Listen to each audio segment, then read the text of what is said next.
আমন্ত্রণ বিরতিহীন সংবাদ রাত 9টায় বাংলাদেশে। আপনাদের সঙ্গে আছি আমি সুমনা সিং এবং আমি আলী আশরাফ। শুরুতেই জানিয়ে দিচ্ছি শিরোনাম। গাজীপুরে কেন্দ্রে পৌঁছেছে নির্বাচনী সরঞ্জাম। বিধি ভঙ্গের অভিযোগে কাউন্সিলর প্রার্থী আজিজুরের প্রার্থিতা বাতিল।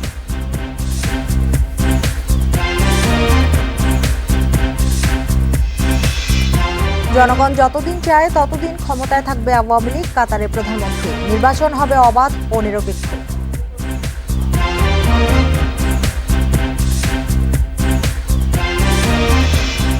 সমন্বিত সম্পদ কর ব্যবস্থা না থাকায় ফুলে ফেঁপে উঠছেন ধনীরা। বিপুল পরিমাণ রাজস্ব হারাচ্ছে সরকার।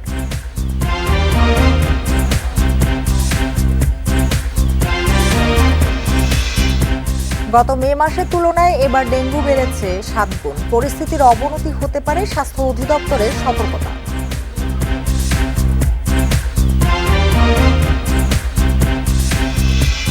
চার জুনের পর হজের আগে ওমরা পালনের অনুমতি দেবে না সৌদি আরব। হজ ও ওমরা মন্ত্রণালয়ের সিদ্ধান্ত।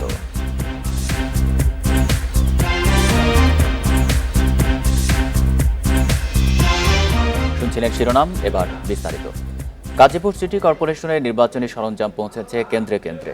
এই নির্বাচনকে মডেল নির্বাচন হিসাবে উপহার দিতে চাইছে কমিশন। 480টি ভোট কেন্দ্রের মধ্যে ঝুঁকিপূর্ণ 351টিতে থাকবে বাড়তি নিরাপত্তা ব্যবস্থা।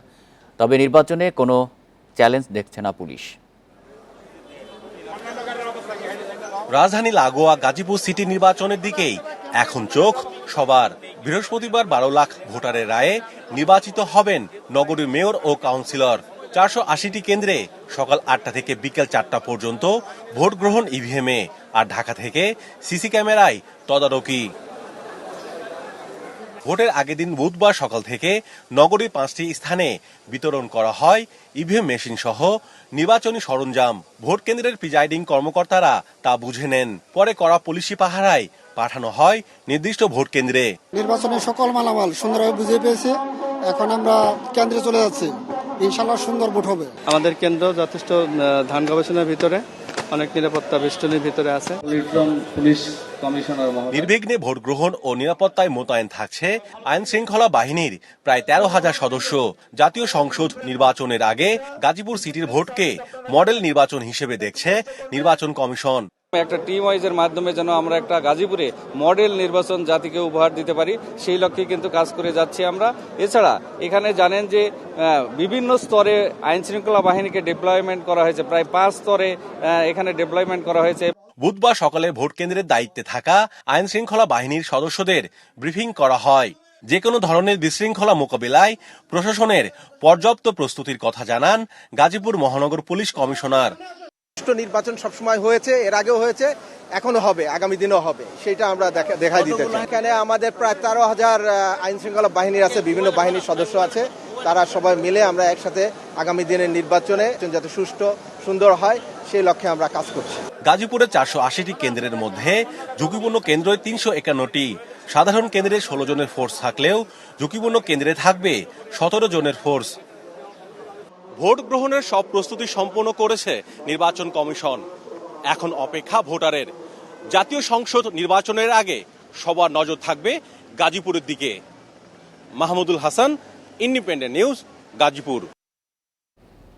রাত পোহালেই গাজীপুর সিটি নির্বাচনের ভোট। এরই মধ্যে সব প্রস্তুতি শেষ করেছে নির্বাচন কমিশন। মেয়র পদে 8 জন লড়লেও ধারণা করা হচ্ছে প্রতিদ্বন্দ্বিতা হবে 3 জনের মধ্যে। এরা হলেন নৌকার আজমতুল্লাহ এবং স্বতন্ত্র প্রার্থী জায়দা খাতুন ও রনি সরকার। প্রচারণা না থাকলেও দিনভর ব্যস্ত সময় কাটান তারা। টানা 15 দিনের জমজমাট প্রচার চলেছে গাজীপুরে। এখন শুধু ভোটের অপেক্ষা। এই নির্বাচনে প্রার্থী দেয়নি বিএনপি, তবু মেয়র পদে লড়ছেন 8 জন। ফলে ভোট অংশগ্রহণমূলক ও প্রতিদ্বন্দ্বিতা হবে বলে আশা গাজীপুরবাসীর। পরিবেশটা খুব ভালোই বজায় রয়েছে। আশা করি আইন শৃঙ্খলা বাহিনীর সদস্যরা আছে, তারা কালকে পরিবেশটা এইভাবে নিয়ন্ত্রণে রাখতে পারবে। গরিব দুঃখী যে আশেপাশে সবাই থাকে, বিপদ কাছে আসে, তাদের জন্য আমরা যারা কাজ করবে তাদের জন্য আমরা প্রার্থী হিসাবে নির্বাচন করব। উৎসব মুখর পরিবেশে ভোটের প্রস্তুতি নিচ্ছে সকলেই।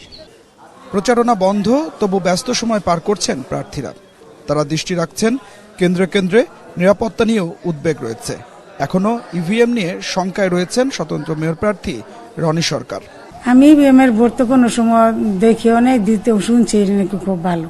যদি সুস্থ হয় যেমন ঘরের ভিতরে ভোট দিতে গেল বের করে দেখুন হামলা না হয়, মানে কারেন্টটা বন্ধ করে দিয়ে তারা কিছু না করে, এরকম যদি এর মতো হইতে পারে। যে নির্বাচন পরিবেশ তৈরি হয়েছে সেটা কিন্তু কোনোভাবে আমাদের অনুকূলে নাই। তারপর আমি ভোটারদেরকে বলবো যে আমরা মাঠে আছি, যদি পরিবেশ ঠিক থাকে আপনারা আসেন, ভোট দেন।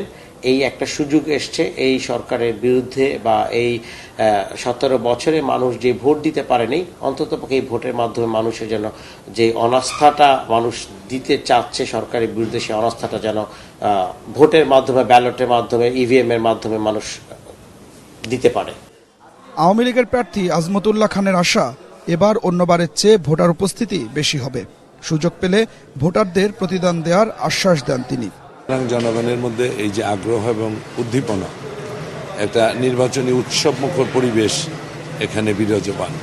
তো সুতরাং আমি সেই কারণে শতভাগ আশাবাদী যে আগামী কালের নির্বাচনে মেয়র পদে জনগণ নৌকা প্রতীকে আমাকে বেছে নেবে। গাজীপুরে 245 জন সাধারণ এবং 79 জন সংরক্ষিত নারী কাউন্সিলর প্রার্থী ভোটের মাঠে লড়ছেন। Adilur Rahman, independent news, Gazipur. গত দুইবার গাজীপুর সিটি নির্বাচনে আওয়ামী লীগ ও বিএনপি প্রতিদ্বন্দ্বিতা করলেও এবার ভোটে নেই বিএনপি।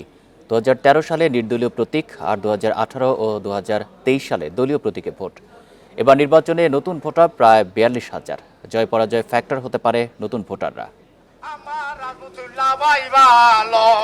গাজীপুর সিটি নির্বাচনে বিএনপি ও সমমনা দলগুলো অংশ না নিলেও আওয়ামী লীগ, জাতীয় পার্টি, গণফ্রন্ট, ইসলামী আন্দোলন, জাকের পার্টি সহ স্বতন্ত্র প্রার্থীরা অংশ নিচ্ছেন ভোটে।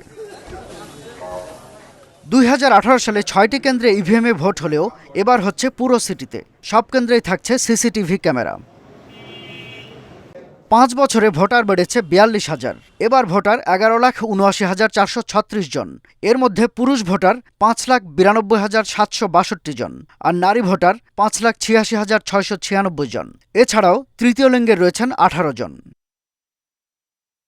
গত সিটি নির্বাচনে 425টি কেন্দ্রে ভোট কক্ষ ছিল 2,761টি।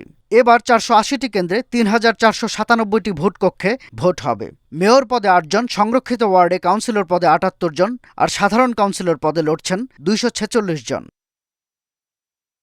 নির্বাচনে প্রিজাইডিং অফিসার হিসেবে থাকছেন 480 জন, সহকারী প্রিজাইডিং অফিসার 3,497 জন, পোলিং অফিসার 6,994 জন।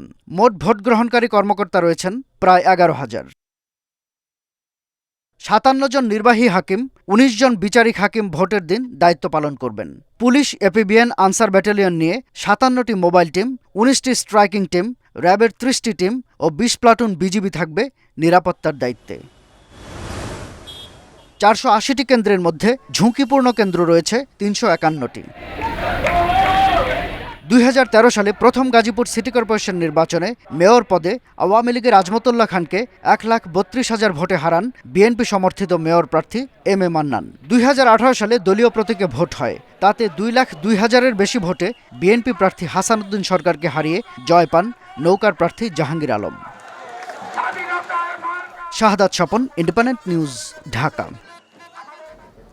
গাজীপুর সিটি কর্পোরেশনের নির্বাচনের একদিন আগে প্রার্থিতা হারালেন 40 নম্বর ওয়ার্ডের কাউন্সিলর প্রার্থী মোহাম্মদ আজিজুর রহমান। বেআইনি মিছিল, ত্রাস ও ভীতি প্রদর্শন করার অভিযোগ ছিল তার বিরুদ্ধে। বুধবার দুপুরে কাউন্সিলর প্রার্থী মোহাম্মদ আজিজুর রহমানকে তলব করে নির্বাচন কমিশন। অভিযোগের বিষয়ে বৈঠক হয় প্রধান নির্বাচন কমিশনারের সাথে। দীর্ঘ আলোচনার পরে ইসি সচিব জাহাঙ্গীর আলম তার প্রার্থিতা বাতিলের সিদ্ধান্তের কথা জানান। বলেন, কাউন্সিলর পদপ্রার্থী তার বক্তব্যের সত্যতা স্বীকার করেছেন, কমিশন সে অনুযায়ী ব্যবস্থা নিয়েছে। এর আগে কাউন্সিলর প্রার্থী আজিজুর রহমান গত সোমবার সন্ধ্যায় গাজীপুরের পুবাইল এলাকায় এক জনসভায় বলেন, নৌকা ছাড়া কাউকে ভোট কেন্দ্রে আসতে দেবেন না। পরে তদন্তে বিষয়টির প্রাথমিক সত্যতা পান নির্বাচন কমিশন।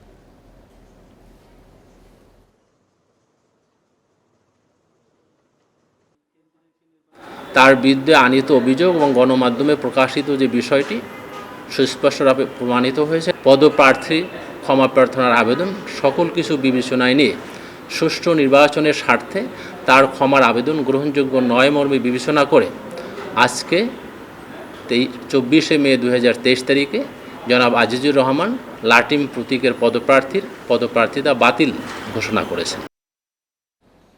আগামী জাতীয় নির্বাচন অবশ্যই অবাধ, সুষ্ঠু ও নিরপেক্ষ হবে দাবি করে প্রধানমন্ত্রী শেখ হাসিনা বলেছেন, সে নির্বাচন পর্যবেক্ষণে যুক্তরাষ্ট্রসহ সব দেশকে পর্যবেক্ষক পাঠাতে আহ্বান করা হয়েছে।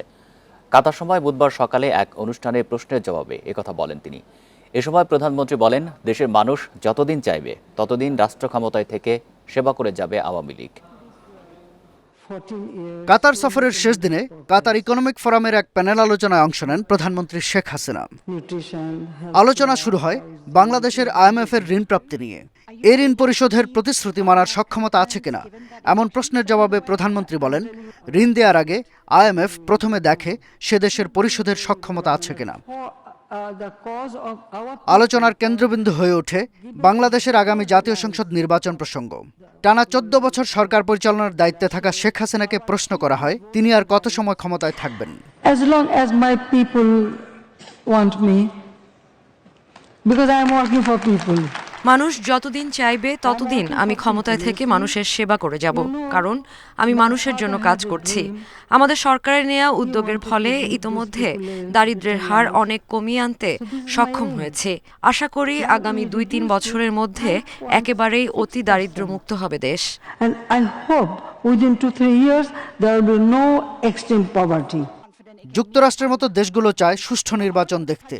অন্যদিকে কয়েকটি বিরোধী দল বলছে, আওয়ামী লীগ ক্ষমতায় থাকা অবস্থায় নির্বাচনে যাবে না। তাহলে অবাধ, সুষ্ঠু ও অংশগ্রহণমূলক নির্বাচন কিভাবে সম্ভব হবে, এমন প্রশ্নের উত্তর দেন প্রধানমন্ত্রী। So it is our struggle to ensure free, fair election, and we did it. অবাধ সুষ্ঠু নির্বাচনের অধিকার প্রতিষ্ঠা আমাদের আন্দোলন সংগ্রামের ফসল। আমরা মানুষের ভোটের অধিকার সংরক্ষণের জন্য আছি, হরণ করার জন্য নয়। আমাদের সরকারের সময় আগামী নির্বাচন অবশ্যই অবাধ, সুষ্ঠু ও নিরপেক্ষ হবে।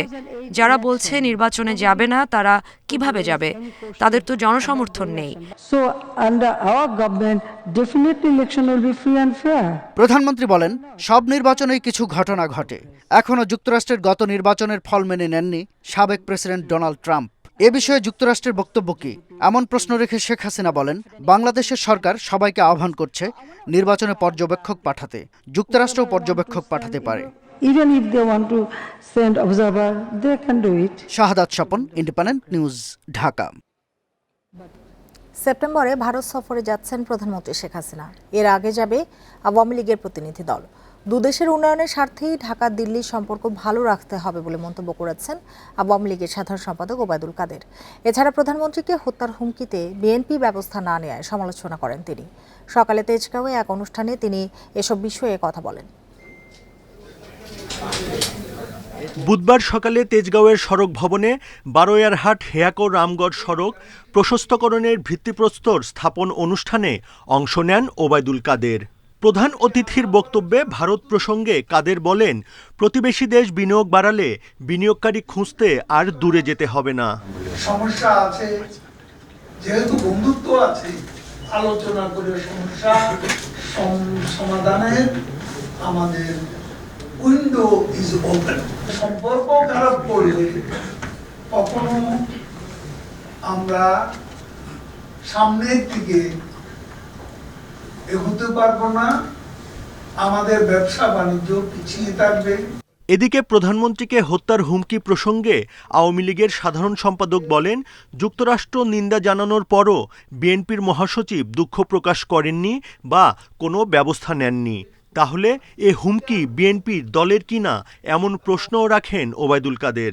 মার্কিন রাষ্ট্রদূত পিটার হাস তিনি এ ঘটনাটিকে ভালোভাবে দেখেননি এবং এটা ডিনাউন্সই করেছেন, নিন্দা করেছেন।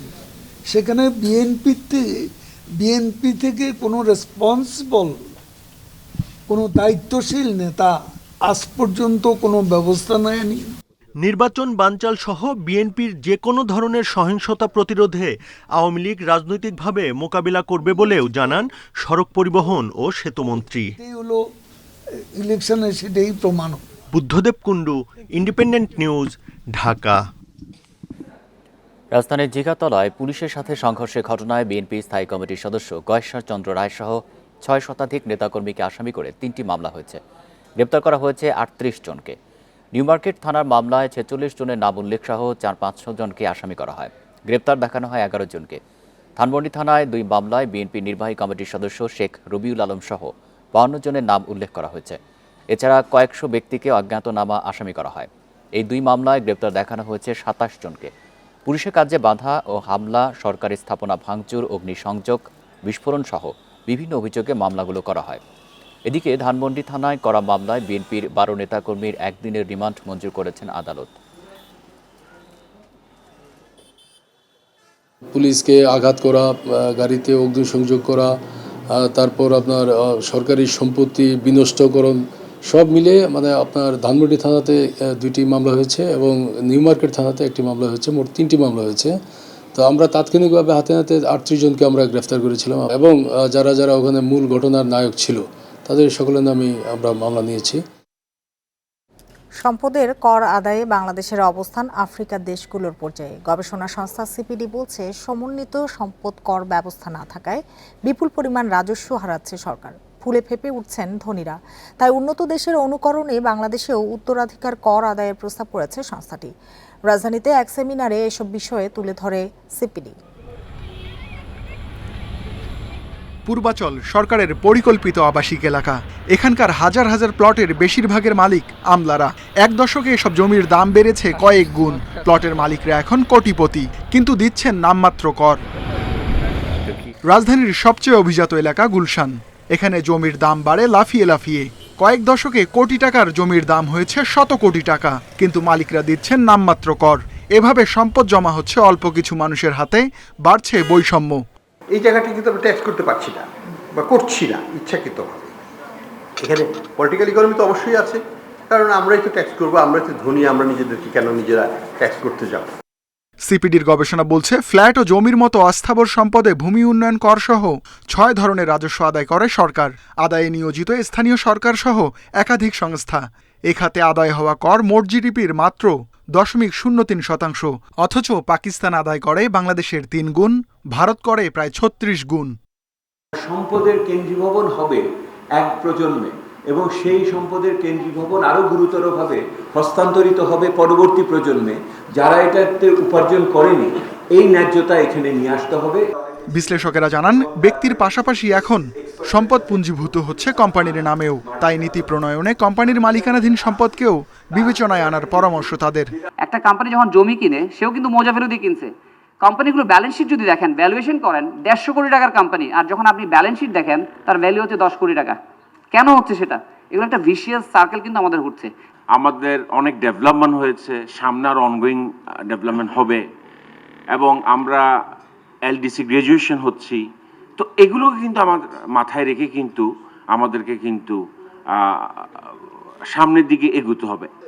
বিশ্লেষকদের মতে, কালো টাকা ও সম্পদের অস্বাভাবিক দামের মধ্যে একটি চক্র তৈরি হয়েছে। সমন্বিত কর ও মূল্য নির্ধারণ ব্যবস্থা এই চক্র ভাঙতে সাহায্য করবে বলেও মত তাদের। Ruhul Amin, independent news, Dhaka. এবার প্রজনন মৌসুমের আগেই বাড়ছে ডেঙ্গু। গত বছরের মে মাসের তুলনায় এবার রোগীর সংখ্যা বেড়েছে 7 গুণ আর মৃত্যু বেড়েছে 13 গুণ। এবছর ডেঙ্গু পরিস্থিতির অবনতি হতে পারে বলে সতর্ক করেছে স্বাস্থ্য অধিদপ্তর। রাজধানীর মুগদা জেনারেল হাসপাতাল। গত মাসে ডেঙ্গু ওয়ার্ড প্রায় ফাঁকা থাকলেও এ মাসে বাস্তবতা উল্টো। ভর্তি আছেন 46 জন রোগী। প্রতিদিন নতুন ভর্তি 15 জনের বেশি।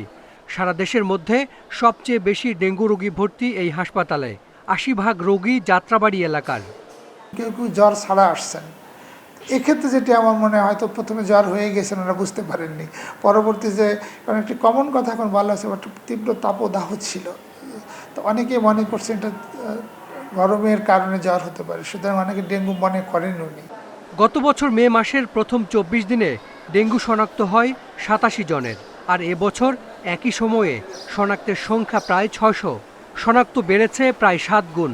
আর গত বছরের প্রথম 5 মাস মৃত্যু শূন্য থাকলেও এবছর প্রাণ হারিয়েছেন 13 রোগী।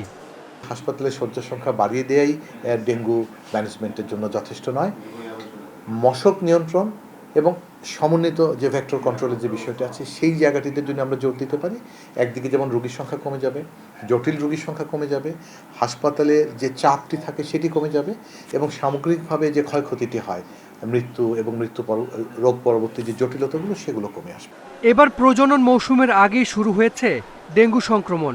পরিস্থিতি নিয়ন্ত্রণে সবার সহযোগিতা চেয়েছেন স্থানীয় সরকার মন্ত্রী। ডেঙ্গুর একটা প্রাদুর্ভাব দেখা দিবে অথবা এটা চলমান একটা প্রক্রিয়া, তো সেই জন্য জানুয়ারি মাসে আমরা প্রথম মিটিং করেছিলাম। তো করে আমাদের ডেঙ্গুকে মোকাবিলা করার জন্য যে সমস্ত প্রস্তুতি দরকার সেই প্রস্তুতি নেওয়া হয়েছে। দেশে এবছর ডেঙ্গু শনাক্ত হয়েছে ১৫০০-এর বেশি। রাজধানীর বাইরেও কয়েকটি জেলায় ছড়িয়ে পড়েছে dengue. Hasan Misbah, independent news, Dhaka. মাধ্যমিক ও উচ্চশিক্ষা সিলেট অঞ্চলের বিরুদ্ধে অভিযোগের শেষ নেই। টাকার বিনিময়ে এমপিও ভুক্তি, শিক্ষকদের হয়রানি সহ নানা অনিয়মের প্রমাণ পাওয়া গেছে। কার্যালয়ের উপপরিচালক জাহাঙ্গীর কবিরও দুর্নীতিতে জড়িত। শিক্ষা মন্ত্রণালয়ের তদন্তে এসব তথ্য উঠে এসেছে। শিক্ষা প্রতিষ্ঠানের এমপিও ভুক্তি ও বেতন ভাতার কাজ করে মাধ্যমিক ও উচ্চশিক্ষা সিলেট অঞ্চল। এর বিরুদ্ধে অভিযোগ একটি সিন্ডিকেটের মাধ্যমে টাকার বিনিময়ে এমপিও ভুক্তি দেয়ার। তদন্তে প্রমাণ মিলেছে অধিদপ্তরের উপপরিচালক জাহাঙ্গীর কবির আহমেদ এই দুর্নীতির সাথে জড়িত। এটি আসলে প্রমাণিত, বিভিন্ন ক্ষেত্রে আমরা দেখেছি যে উনি আসলে সময় ক্ষেপণ করেছেন, একই কারণে একজনকে এমপিও দিয়েছেন, আরেকজনটা রিজেক্ট করেছেন। প্রতিষ্ঠানটির কেনাকাটায়ও ব্যাপক অনিয়মের প্রমাণ পাওয়া গেছে। ভাউচার ছাড়া ও কেনাকাটায় ভুয়া বিল পেয়েছে তদন্ত কমিটি। সচিবালয়ের নির্দেশমালা অনুযায়ী যত আবেদন নিবেদন কাগজপত্রগুলো ডকেট হওয়ার কথা, কিন্তু সেগুলো ডকেটে রাখে না, যে অভিযোগগুলো পাওয়া গেছে। তদন্ত কমিটি বলছে বেআইনিভাবে 12 বছর ধরে উপপরিচালক পদে আছেন জাহাঙ্গীর কবির, তবে সব অভিযোগ প্রত্যাখ্যান করেছেন তিনি। তারা যেগুলো কোয়ারি করছিল আমার কাছ থেকে, এগুলো তো আমরা ওনাদেরকে কাগজপত্র দেখাইছি, যেগুলো হয় না এগুলো কেন হয় না এটার ব্যাখ্যা দিছি।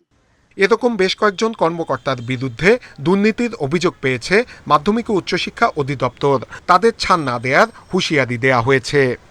আমাদের কাছে নির্দেশনা আসলে পরে সেই কর্মকর্তা যেই হোক না কেন, আমাদের প্রচলিত বিধিবিধান যেটা রয়েছে, যে শৃঙ্খলা বিধিবিধান রয়েছে, সেটা অনুযায়ী ব্যবস্থা নেওয়া হবে। শিক্ষা খাতকে দুর্নীতিমুক্ত রাখতে কঠোর পদক্ষেপ নিচ্ছে মন্ত্রণালয়। মাঠ পর্যায়ের এরকম অনেক কর্মকর্তার অনিয়মের প্রমাণ পাওয়ার পরও নেওয়া হয় না তেমন কোনো ব্যবস্থা। শিক্ষা সংশ্লিষ্টরা বলছেন এসব ঠেকাতে হলে মন্ত্রণালয়কে কঠোর নজরদারি করতে হবে, সেই সঙ্গে নিতে হবে আইন অনুযায়ী ব্যবস্থা। নূরে আলম, ইন্ডিপেন্ডেন্ট নিউজ, ঢাকা। এবার খেলার খবর। শুরুতেই জানাচ্ছি শিরোনামগুলো।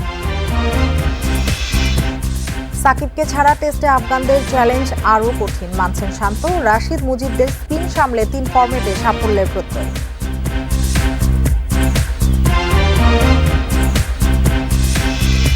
মাসব্যাপী এইচপি ক্যাম্প শুরু, দায়িত্ব নিয়ে লক্ষ্যের কথা জানালেন কোচ ডেভিড হেম। সীমাবদ্ধতার মধ্যে বড় আশা বিসিবির।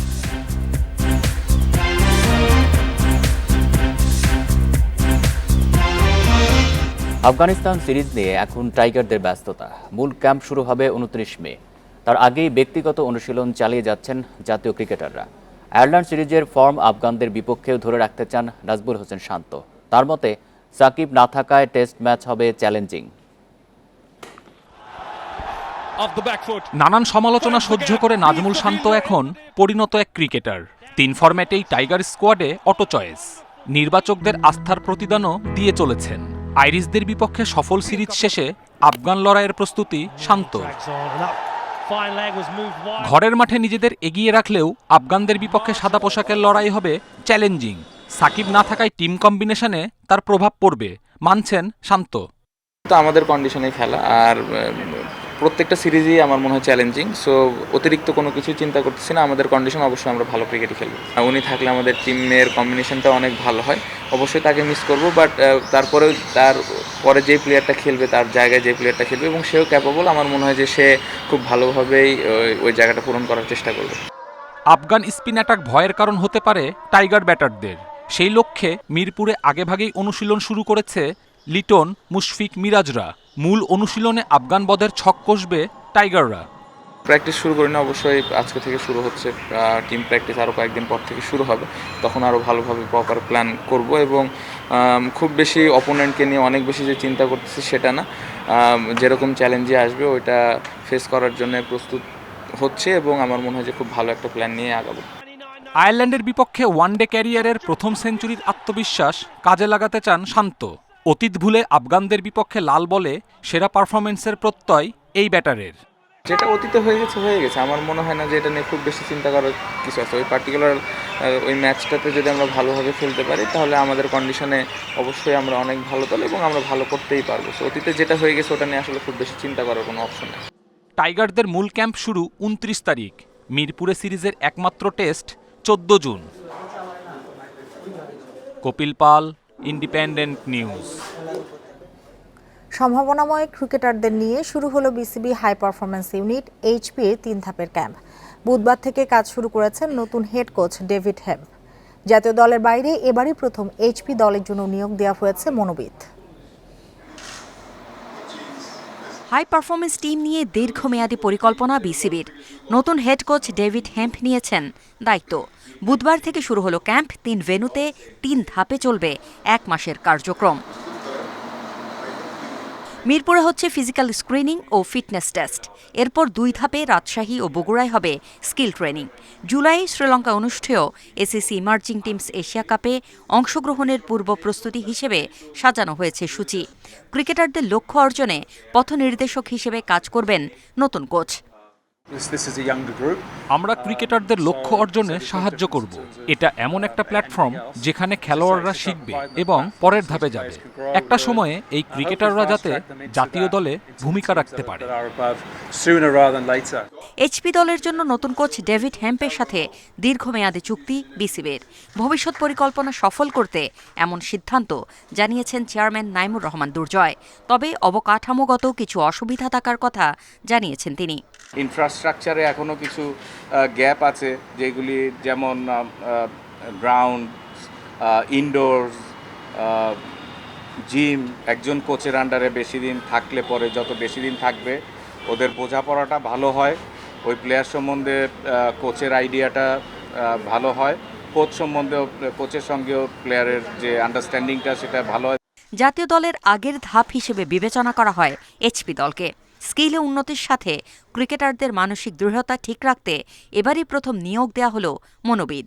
আমরা ন্যাশনাল টিমে গিয়ে অনেক সময় যেই প্রবলেমগুলি ফেস করি প্লেয়ারদের, সেটা টেকনিক্যালও হতে পারে, সাইকোলজিক্যালও হতে পারে, তো সেই জিনিসগুলি যেন ন্যাশনাল টিমে গিয়ে আমরা ফেস না করতে হয়। যে ফ্যাসিলিটিসগুলি পাওয়া উচিত তার ম্যাক্সিমাম আমরা দেওয়ার জন্যই এই চিন্তাগুলি ইন্ট্রোডিউস করা হয়েছে।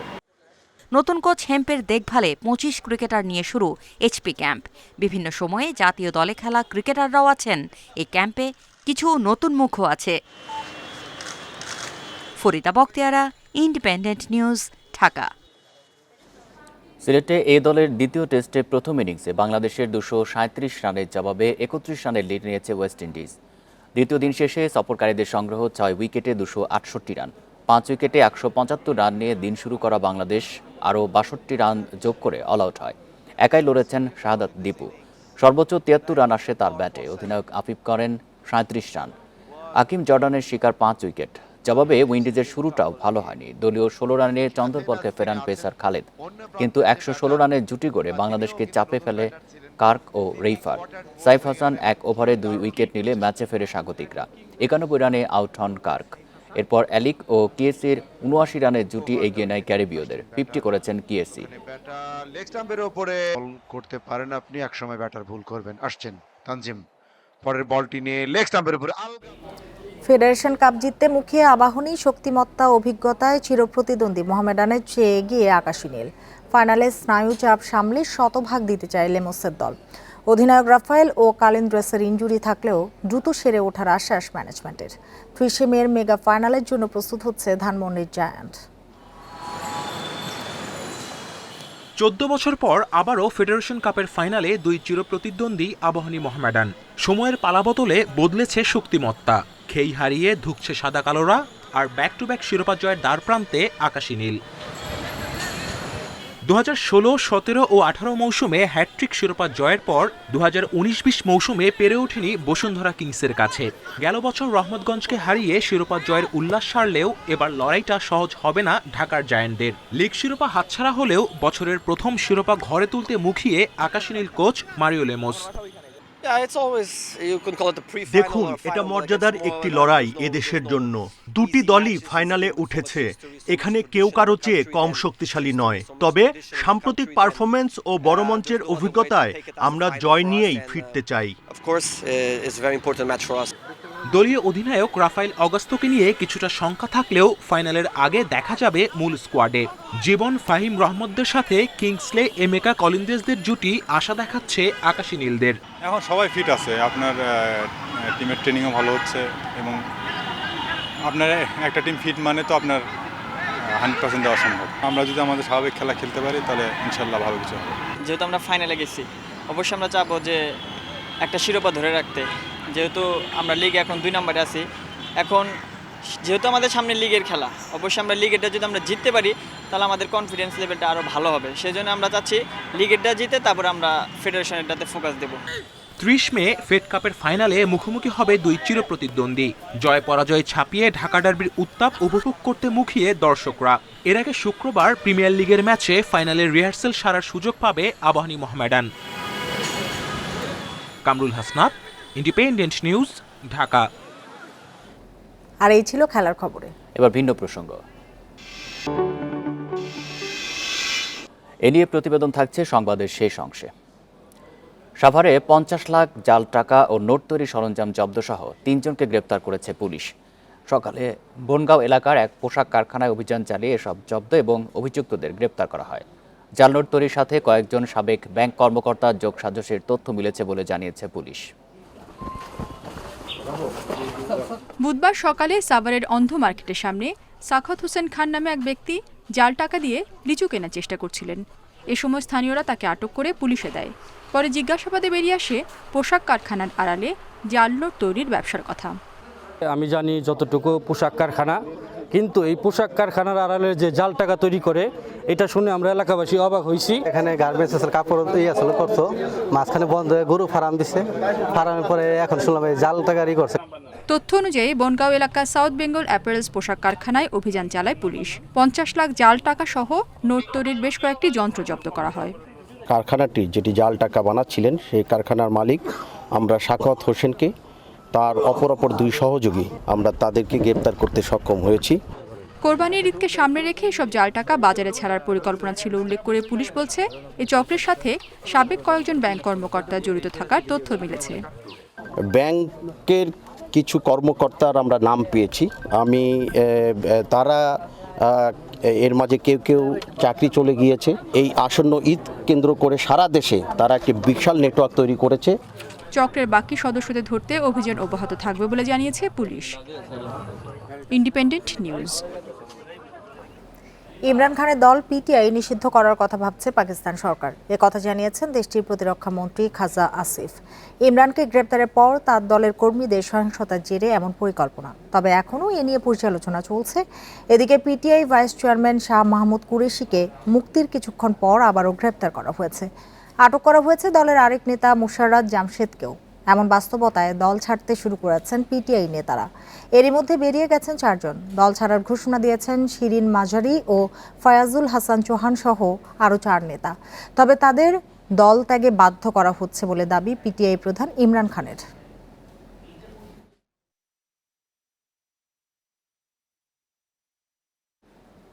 আগামী 4 জুন থেকে হজের আগ পর্যন্ত এবছর ওমরা পালনের অনুমতি দেবে না সৌদি আরব। এই সিদ্ধান্ত জানিয়েছে দেশটির হজ ও ওমরা মন্ত্রণালয়।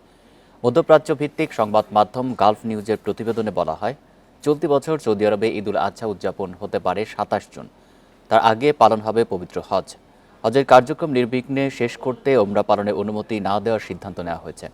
সৌদি আরবের সংশ্লিষ্ট মন্ত্রণালয় জানায়, যাদের ওমরা পালনের অনুমতি আছে 18 জুনের মধ্যে তাদের মক্কা ছাড়তে হবে।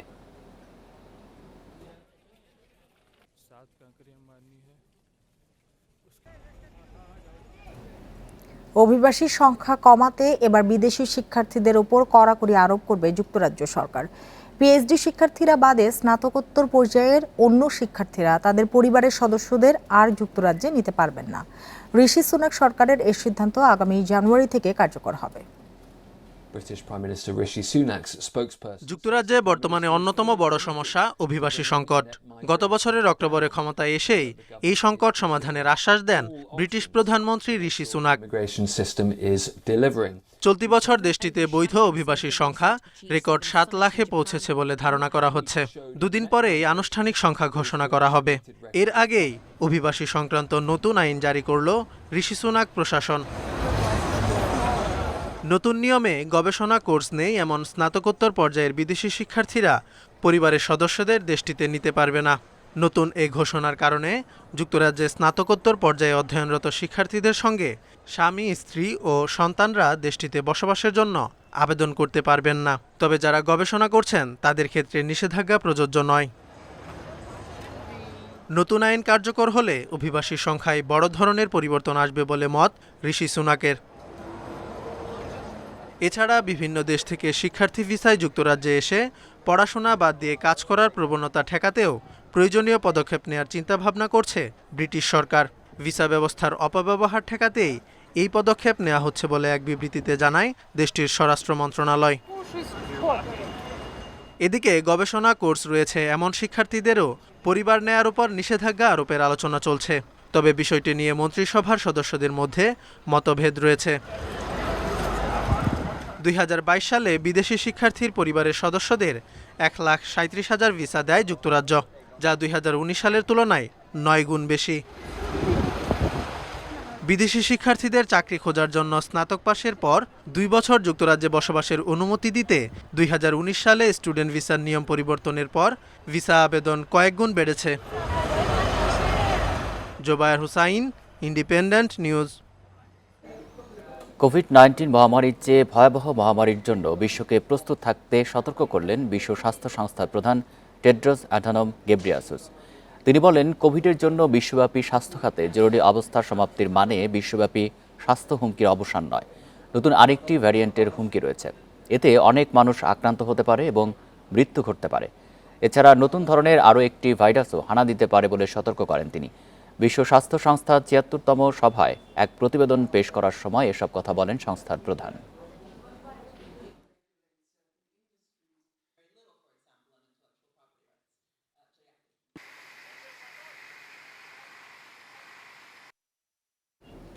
খাদ্য সংকট কাটাতে খরা সহিষ্ণু নতুন জাতের গম ও বার্লির জাত উদ্ভাবন করেছে মরক্কো, যা পুরনো জাতের চেয়ে 30% বেশি ফলন দেয়। আন্তর্জাতিক কৃষি গবেষকদের সঙ্গে যৌথভাবে এই সাফল্য পেয়েছেন মরক্কোর বিজ্ঞানীরা। পাশাপাশি নতুন এসব জাতকে রোগ প্রতিরোধী করতেও কাজ চলছে। সাহারা মরুভূমির কোলঘেঁষা মরক্কোতে 0 থেকে সর্বোচ্চ 15 মিলিমিটার বৃষ্টি হয় বছরে, যা ভারতের চেরাপুঞ্জি থেকে অন্তত 11,000 মিলিমিটার কম। মরক্কোতে প্রতি বছর দীর্ঘ খরার জন্য জলবায়ু পরিবর্তনকেই কারণ ধরা হয়। অনাবৃষ্টি আর গরমে ফলন কম হয় ফসলের। সংকট মোকাবিলায় আন্তর্জাতিক কৃষি গবেষণা প্রতিষ্ঠান ইকার্ডার সঙ্গে যৌথভাবে খরা সহিষ্ণু গম ও বার্লির নতুন জাত উদ্ভাবন মরক্কোর বিজ্ঞানীদের, যা স্বপ্ন দেখাচ্ছে কৃষককে। আগে প্রতি হেক্টর জমি চাষে 5,000 দিরহাম খরচ হতো, এখন 10,000 দিরহাম খরচ হয়। পুরনো ফসলে ভালো ফলন পাচ্ছিলাম না। আশা করছি নতুন চারা ব্যবহারে আমরা উপকৃত হব ও কাজে উৎসাহ বাড়বে। গবেষকরা জানান, সংকরায়নের মাধ্যমে নতুন জাত উদ্ভাবন করা হয়েছে। এগুলোকে রোগ প্রতিরোধী করতেও কাজ চলছে। আমাদের উদ্ভাবিত নতুন জাতের গম ও বার্লি পুরনো জাতগুলোর তুলনায় আরও 30% বেশি উন্নত ফলন দেবে। খরার সময়ে সেগুলো মরক্কোর খাদ্য সংকটের চ্যালেঞ্জ মোকাবেলায় সহায়ক হবে। শিগগির সব কৃষকের কাছে নতুন জাত পৌঁছে দিতে কাজ করছে দেশটির সরকার। দ্রুত চারা উৎপাদনের জন্য ইতালি ও স্পেনে পাঠানো হয়েছে বীজ। আমরা নতুন বীজ উদ্ভাবন করেছি। এখন অধিক পরিমাণে চারা উৎপাদনের জন্য সেগুলোকে বিভিন্ন কোম্পানির কাছে পাঠিয়েছি। আশা করছি আগামী 3 থেকে 4 বছরের মধ্যে কৃষকদের কাছে সেগুলো পৌঁছে যাবে। এই ছিল এখনকার সংবাদ। ইন্ডিপেন্ডেন্ট টেলিভিশনের সব খবরের আরো বিস্তারিত জানতে চোখ রাখুন ফেসবুক, ইউটিউব এবং টুইটারে। ধন্যবাদ সবাইকে।